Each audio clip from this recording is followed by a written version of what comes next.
I want to welcome everyone to the Sea Ranch Forum's interviews of the three candidates for the Sonoma County Sheriff's Office in the June 2022 primary election. The Sea Ranch Forum started in 1974 and has served as an informal town hall to discuss major issues of concern to Sea Ranch members and to the greater coastal community. It is independent of the Sea Ranch Association and its board of directors. Today, my guest is Dave Edmonds. Dave Edmonds is the first in his lineage to graduate high school.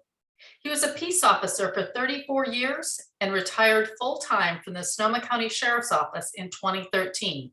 9 years on patrol, 4 as homicide detective, 8 as sergeant, 3 as lieutenant, and 6 as captain, with documented outstanding performance evaluations everywhere. He served on SWAT, field training, internal affairs, the department's interrogation specialist, and more. He has a master's degree in organizational leadership from Gonzaga University and was a law enforcement management professor for 5 years. Now, he is the contributing editor and content director of the nation's largest law enforcement magazine. He is the founder and director of 2 visionary law enforcement nonprofits, the Law Enforcement Chaplaincy Foundation and 360 Armor. Dave has volunteered over 2,000 hours to local nonprofits, including as board member of the Redwood Gospel Mission for 12 years and the Sonoma County Law Enforcement Chaplaincy 20 years, 6-time president. He has been married 34 years with 2 Santa Rosa Police Department officer sons and 1 daughter who's graduating with her master's in teaching and will teach high school English in the fall. Dave Edmonds loves the Sonoma County Sheriff's Office and wants to come back to restore trust and remake it into a model agency nationwide. And now we're going to open with an opening statement from Dave before I start asking him questions. Go ahead, Dave. Hey, thank you for having me. And I love Sea Ranch in that area. I'm the only candidate that's got a lot of miles out there, both in a patrol car and then on my bicycle too. I'm an avid cyclist and I've ridden across the ridge to come down, through the coastline there back to Santa Rosa. One time I rode my bike from my house here in Santa Rosa up to Sea Ranch to visit friends and I couldn't find them. A long way back. Anyway, so I'm excited to run for sheriff. The last 3 election cycles, I felt in my heart that I was the right person, but the truth is, it's politics and you have to have some political gravity and financial backing. It can cost $250,000 to run a contested election countywide. This time, I was contacted by an emissary for a group that wanted real change at the sheriff's office, and I've seen it. The performance and capacity of the sheriff's office decrease greatly under the last 2 elected sheriffs. So it didn't take much for me and my wife to decide that I was going to be all in and run for sheriff. I love the organization. I love this community. I love to work. I have to stay busy and to stay useful. And this is an outstanding opportunity for that. I think that you should compare all of us side by side. I'm the only candidate that has posted his resume on my website, edmondsforsheriff.com.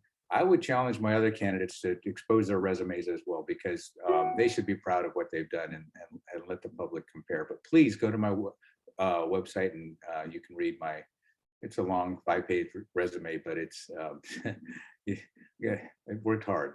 So to earn all of that. Anyway, I'm genuinely interested in hearing your needs out there and responding to your needs. I got a lot of saddle time in my car too, out there, patrol car. I worked out of the Russian River Zone for a total of about, I think somewhere around 6 years, first in the 80s and then in the 90s. It's my favorite beat out of all 6 beats. I love the Russian River area and the coastline and the people out there too. So you guys are important to me, and words are not trite to me. I'm not saying that just because it's election year and I'm going to be political. I'm absolutely apolitical. I'm not attracted to politics at all, but it's a door that I have to go through. So I want your hard questions for all of us, and I want to earn your support. And as sheriff, I will take good care of you. You'll see. Okay, good. Okay, I I'm going to share my screen because I have a little PowerPoint with some visuals that will be helpful. Sure. So let me share screen and desktop and slideshow. Play from the start. Okay, can you see that? I do indeed, yes. Okay, excellent.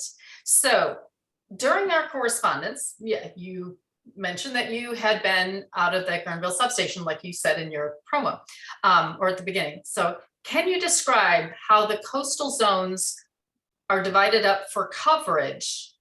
And I know that there is 3 coastal resident deputies, one at Sea Ranch up here, right next to the Mendocino County border. Another is in Timber Cove. And then the third is in Bodega Bay. But I don't know how far east our resident deputy is expected to cover. Do you know that? Yeah, so what happens is there's, it is a little bit flux. Oops, because I'm sorry. that's okay. Sorry. Okay. It is a little bit flux because some of it is dependent upon, let's say it's an emergency. Let's talk about emergencies first. It's dependent upon where staff are. Let's say, for example, out in zone 2, which is called the North Beat, and you see that? Mhm. That's typically, minimum staffing there is typically 2 deputy sheriffs, believe it or not, for that big zone, minimum staffing. Sometimes it can be 3 or 4 or even 5, but that's rare.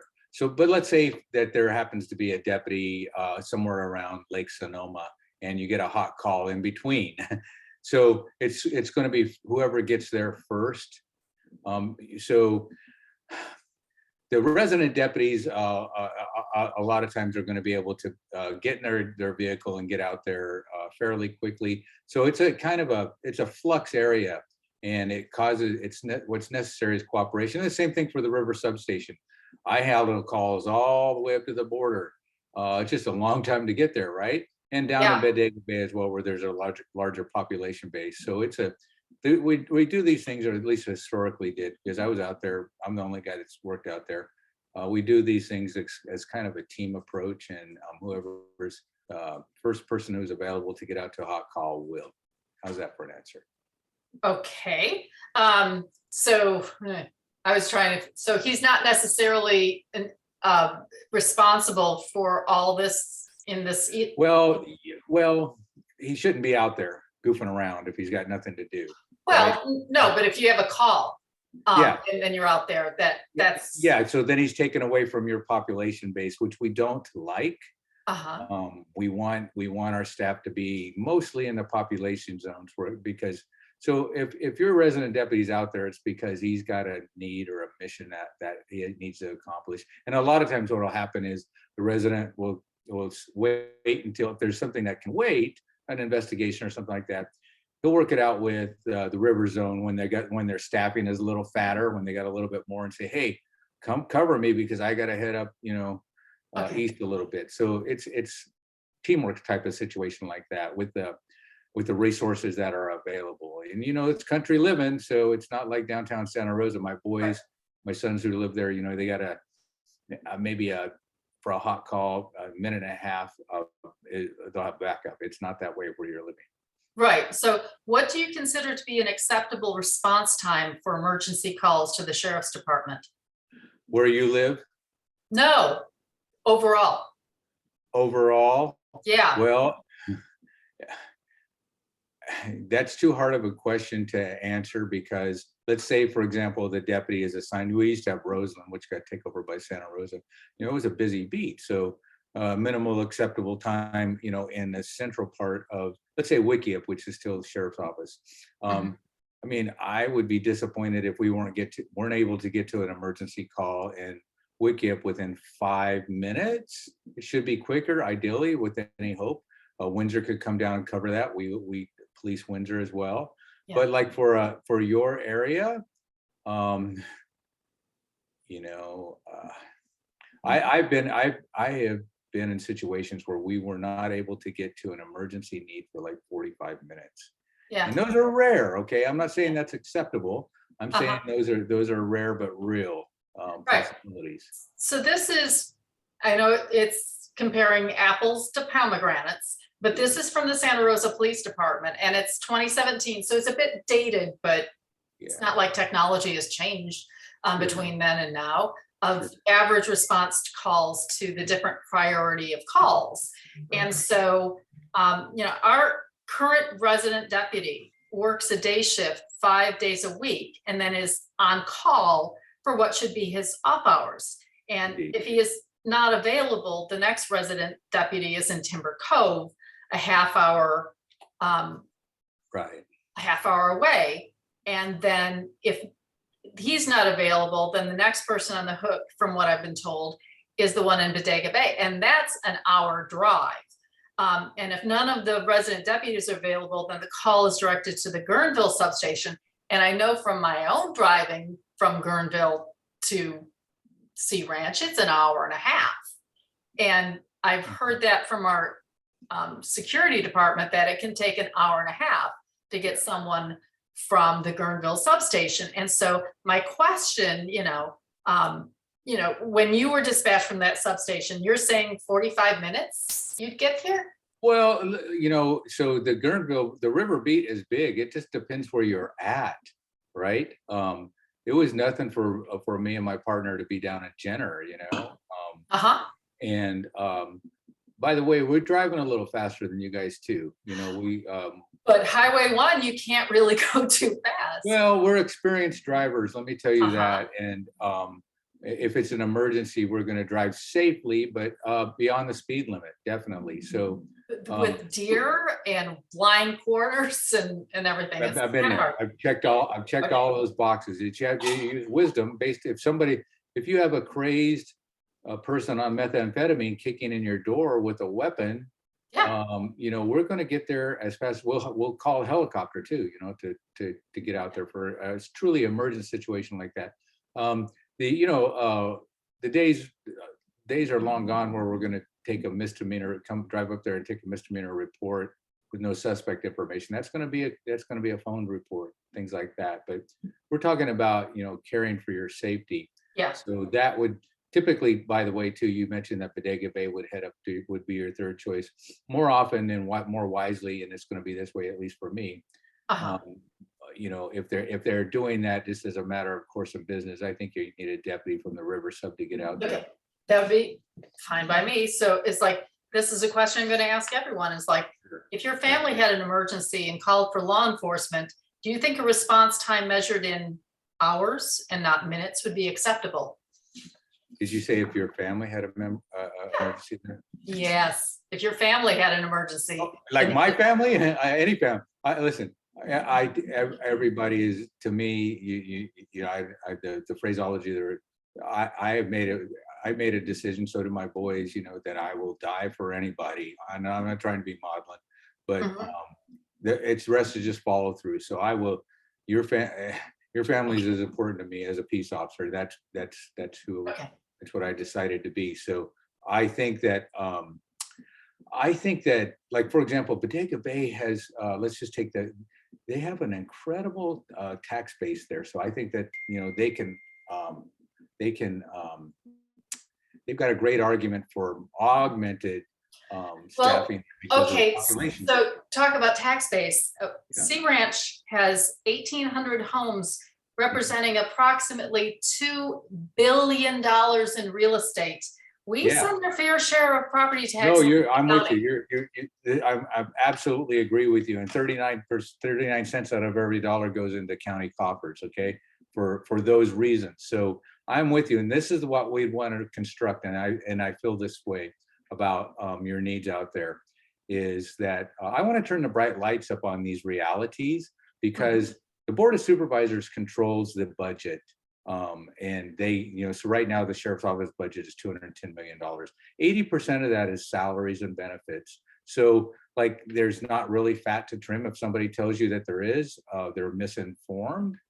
And so it's really about getting the priorities right. And that means that the Board of Supervisors needs to listen to these things. And my intention is to turn up the bright lights on all of this with the Board of Supervisors. I'm a writer. I'm going to write bi-weekly articles about the sheriff's office and our challenges and our needs. And this will be one of them. Okay. And we'll work on it together. We will draft something that exposes these needs. And then the best answer is for me to work with the Board of Supervisors in a collaborative way to say, how can we, let's prioritize needs. There's not an endless supply of money. So here I'm gonna, following up on that, it's like, I consider law enforcement to be similar to other emergency services, such as fire departments, ambulance, and hospitals that are on duty 24/7 and require coverage even on weekdays, holidays, and midnights. Yep. The Sea Ranch has our own security department, and we have officers working 7 days a week, but not for 24 hours. And while they're helpful to assist residents, they're not law enforcement officers. Indeed. A few months ago, when all 3 coastal deputies were away from their posts for training in Santa Rosa, one of our security officers responded to a domestic violence call. That's terrible. Which is beyond their scope of duty. Yeah. Why should coastal residents not deserve to have consistent, reliable coverage for law enforcement as the residents in the 101 corridor expect? Well, okay, so I got a little bit of pushback on that. I've lived in the country myself, and I'm gonna be candid, and there's things that country folk need to understand. You know, I've been a country folk.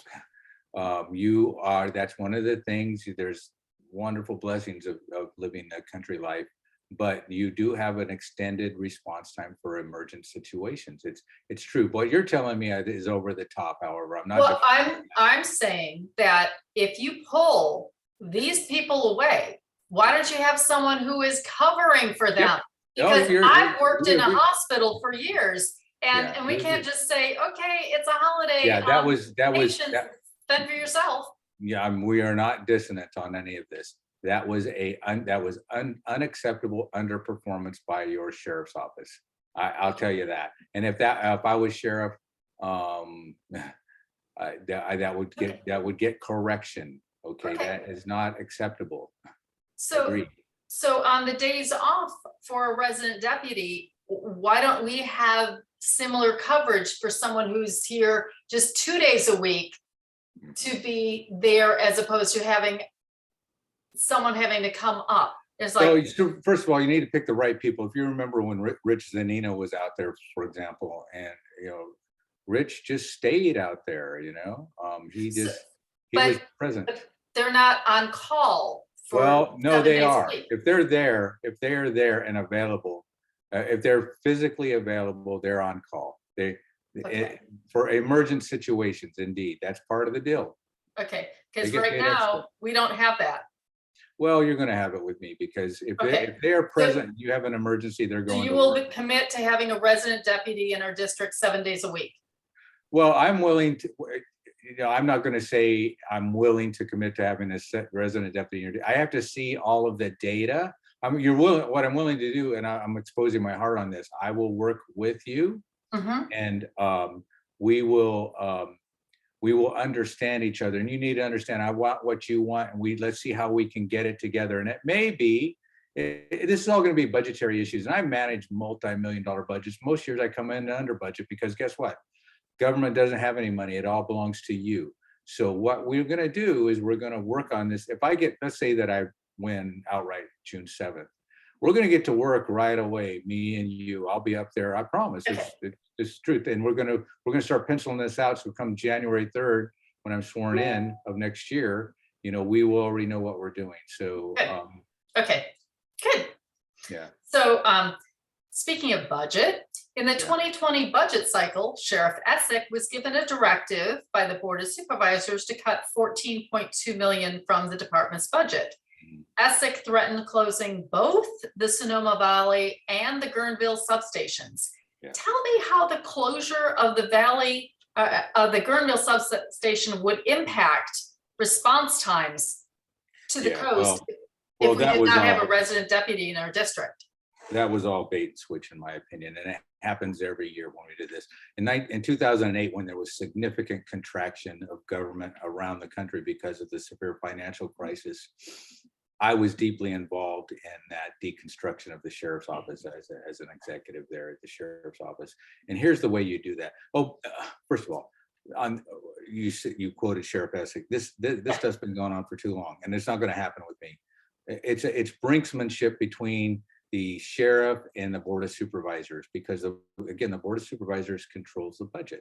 So what you do is you threaten to get rid of the helicopter, you threaten to get rid of the substations, and it puts the board of supervisors on a public spot. I doubt there was ever any real intention. That was not my question, though. As my question is, if it did close, what would be the impact on the response times? Oh, you'd be terrible, but it's not going to close under me. It just, okay, well, that was my second question was, will you commit to supporting the Guerneville substation? That's a no-brainer. Okay, that's easy. Okay, so you just need to understand the fallacy behind what your question represented. It was not authentic. But that's what I'm telling you. That doesn't matter. That was what he was giving as the thing. So it's like, I want that not to be threatened. Okay. It does matter. Okay. It does matter because it wasn't true. Okay. So in that same budget cycle, which you mentioned, Sheriff Essick also proposed cutting the helicopter known as Henry 1, recently purchased by the county in 2018 for $5.5 million. Now, you know, this helicopter is vital to the rural and less accessible portions of Sonoma County, as at times it can provide the only rapid response option. It can be a lifesaver if someone loses control of their vehicle on Highway 1. And the Press Democrat attributed Essick with saying, quote, although the helicopter is great, it's a force multiplier. It's also very expensive. And it's a luxury most law enforcement agencies do not have. Particularly law enforcement agencies are, quote, our size, unquote. Henry 1 is needed for both rescue and firefighting, which is increasingly necessary due to climate change and recent out-of-control wildfires in many different parts of our county. Will you commit your permanent support for Henry 1? Yeah, okay, yes, and here's, again, that was written by committee, okay? Just understand that those are political answers that are trying to hem people in. It's not a cooperative way of managing budget. Okay. The job is just too big for Mark Essick, like it was too big for his predecessor, Steve Freitas, and I think also candidly my competitor. Okay. This is the thing, that helicopter saves lives. It's world renowned. Henry 1 is world renowned for the performance out there on your coastline. Okay, yes. And every time there's a budget crisis, it always is put on the chopping blocks for the visual behind it, okay? Because it puts huge pressure on the board of supervisors. I'm just not going to play those games. Good. Those games are over when I get in. I don't play budget games. We're going to keep this helicopter, and it's going to be continued to be used as it's been used in the past. Okay, excellent. We're going to change this just to have a beautiful background. There we go. Yay. Okay, so different question. I don't think you've asked this before in this campaign cycle. Yeah. Have you seen the documentary film 3 Seconds in October? I did. And what was your reaction? Listen, I know all these people. Eric Gilhouse, the shooter, was one of my students. I remember when he came on the sheriff's department. I know. And so I left in June of 2013. This incident happened in October 2013. Yeah. And so what disturbed me most about that presentation, my friend John Mutz is in that as well. We're close, and he wants me to win this election bad, and I'm doing it. I'm going to do it. What disappointed me most is when they showed the footage of Eric Gilhouse's deposition for the civil case, and he demonstrated how he called Andy Lopez and turned around. I presumed, as most cops have that don't have the inside information, that the poor kid turned around and raised the rifle, which would look like a real rifle. I appreciate that. I do understand that. And there's tragic deaths around the country like that. But he demonstrated that Andy Lopez turned around and just had his chest out and his arms were down completely. And so Eric stated that he feared for his life, and that is the legal justification for this. Okay, this is a complicated area. I've taught on this a lot.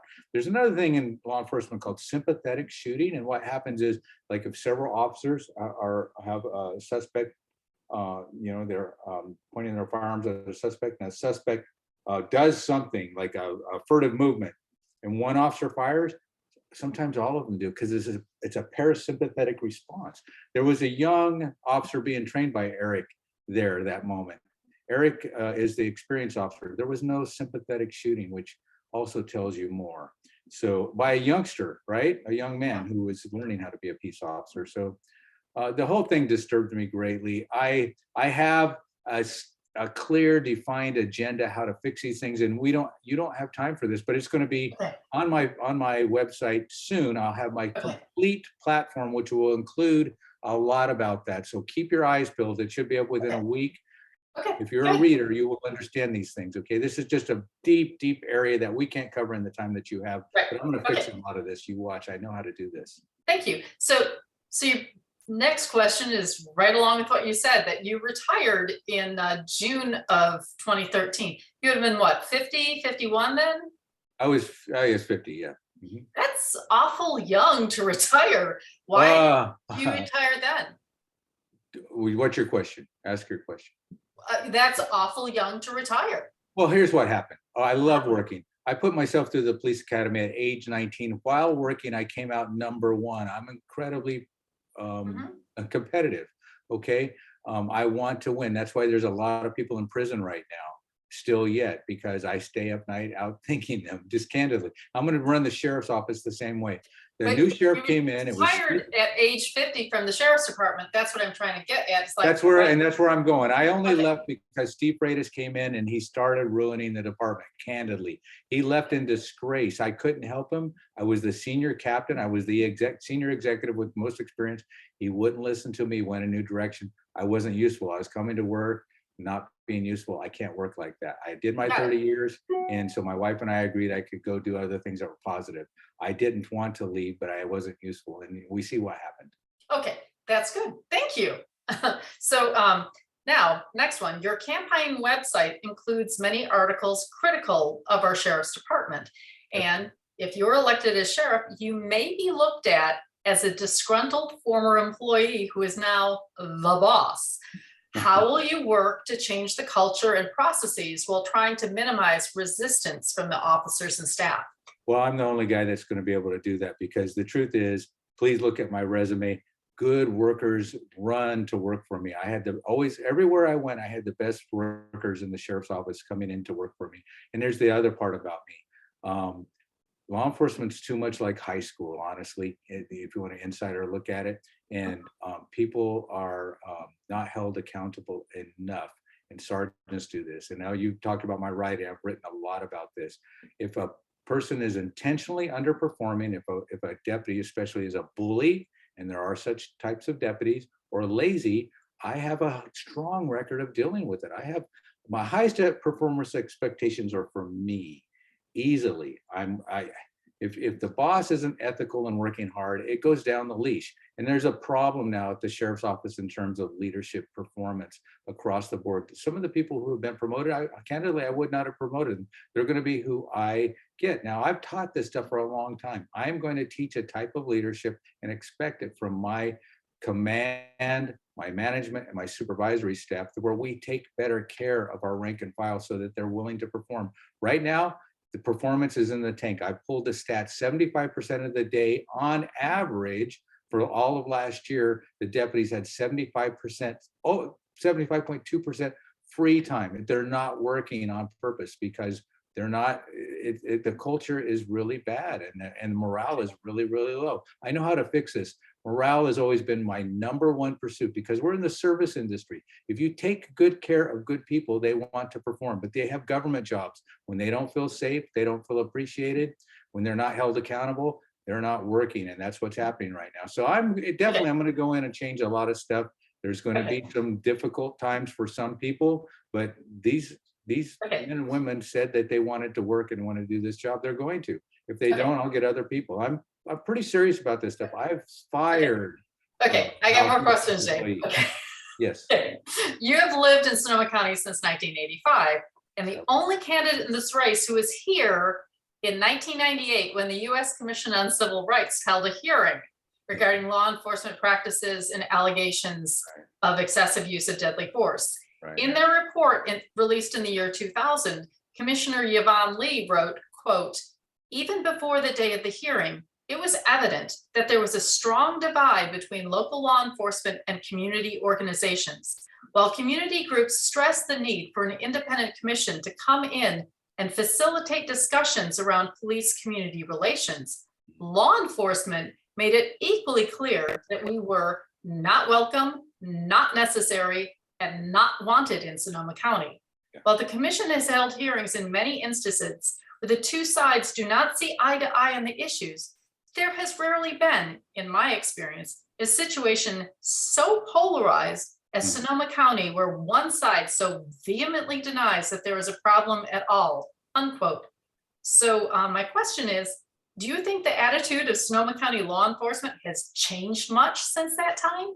Well, in that year I was a sergeant and I was out at the Sonoma Valley substation, so I wasn't privy. I remember when those things were happening, but I wasn't at a high enough level. A sergeant is a field supervisor. Okay, that's not even a junior manager. A junior manager is a lieutenant, where you first start learning how to manage, and then it's command level after that. And that's how I spent my last 6 years of my employment. So I remember when that was going on, but I was reading in the papers like everybody else and managing my staff, or supervising my staff as the only sergeant at the Sonoma Valley at the Sonoma Valley substation, where, by the way, we had outstanding performance. And every year while I was out there, the community satisfaction surveys for countywide always had my staff at the highest because of my expectations of quality performance. So I can tell you out there,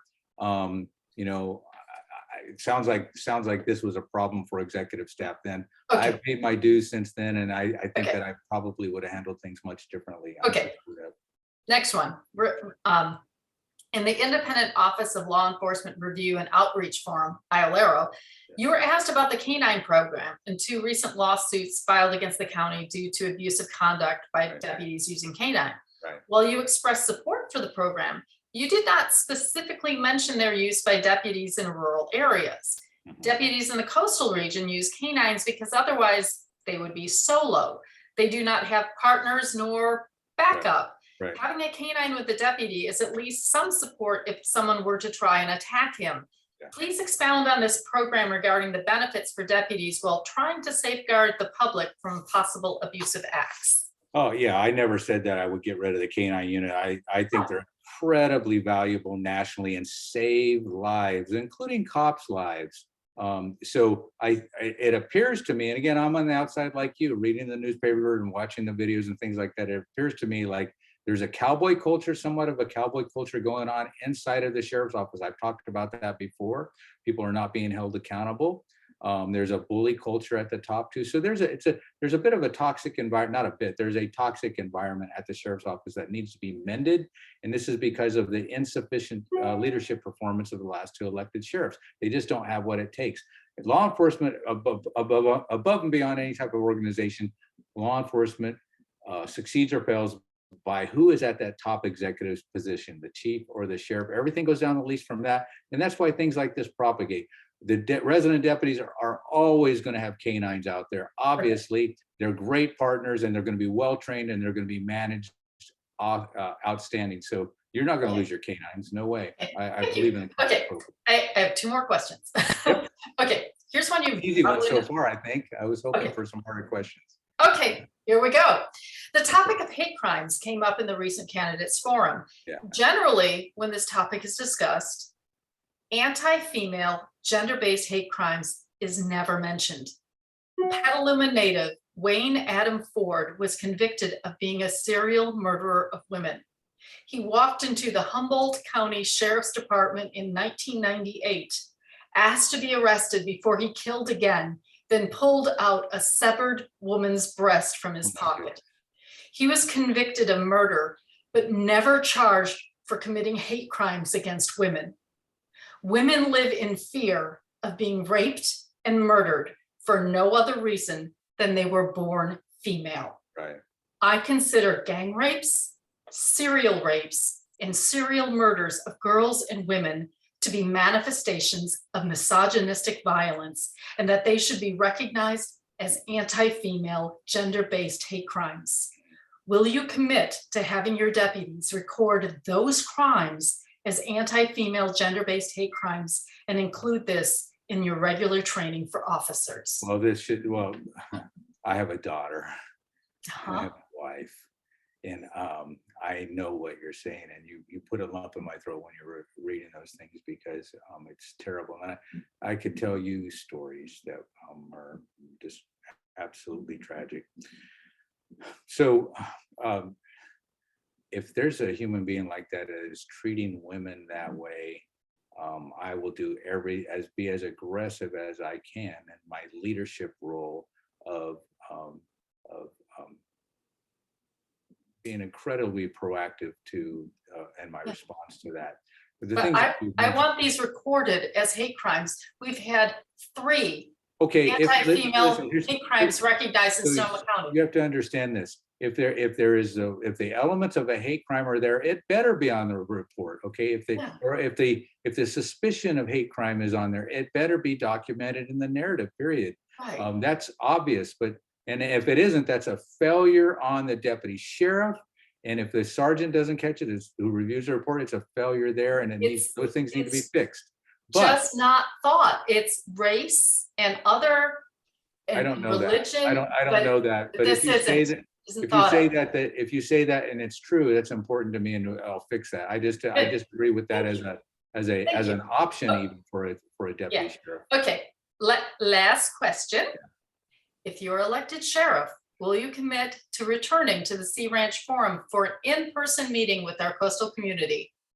Yeah, absolutely. And when I left the Bodega Bay Grange the other night, I thought the same thing. And I think I told them that there needs to be some healing and some mending out on the coast, and it's not happening. I want to go out there regularly, and easy commitment. I was thinking like twice a year or something like that, or more, probably more quarterly, until we get this thing turned up properly. Okay. And now, for your closing statement. Listen, I love the sheriff's office. I love this community. Words are not trite to me. I enjoy working and performing and being productive. What gives me pleasure is to be optimally productive in life, and that is in my personal life and in my work life. You look at my nonprofits that I started. If you have time, 360armor.org or LECF.org, the law enforcement chapter. You can see those things on my website, which you can find on my website. My resume, I'm sure you can find my resume on the website. We're content people. I've raised good family members. They're our best friends. I don't need this job for the money, the title, the power. Those things are not. I'm not bragging or anything, but we're content. We've worked hard, but I didn't want to leave the sheriff's office when I did. There was nothing I could do to help the sheriff that came in, and we've seen the diminution of the performance of the Sonoma County Sheriff's Office under the last 2 elected sheriffs.